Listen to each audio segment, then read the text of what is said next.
Sous un soleil radieux et des températures printanières, les travaux du Festival des Jardins avancent à grands pas. Mise en place des décors et des structures, tout doit être prêt pour le 25 avril. On est dans les temps, on est toujours dans une période très stressante parce qu'il y a énormément d'équipes qui travaillent en même temps. Cette semaine, on va avoir à peu près 80 personnes sur les jardins, qui ne sont pas toutes arrivées encore aujourd'hui. Mais on peut se dire que tout devrait ressembler au projet qu'on a reçu. Au pied du château de Chaumont, Hugues et Quentin préparent leur jardin.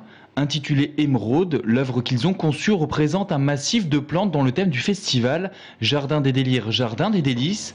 Cette structure de terre, paille et bois ne ressemble pas encore à grand chose, mais elle va être végétalisée très rapidement.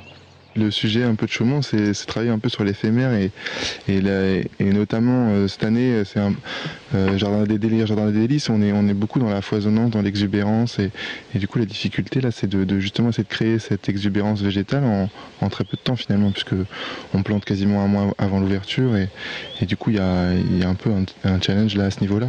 Plus de 80 tonnes de terre ont été extraites sur le même lieu pour former le massif.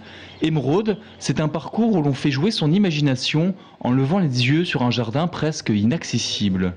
Soit on passe notre temps à délirer, à tourner, à s'imaginer un paradis un végétal édénique lointain, ou on se pose dans une posture en disant en fait tout est là et tout dépend de notre appétit, notre envie de savourer ce qui se trouve autour de nous.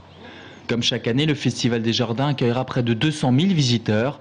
Avec une particularité en 2012, le parc des délires et des délices s'agrandit de 10 hectares.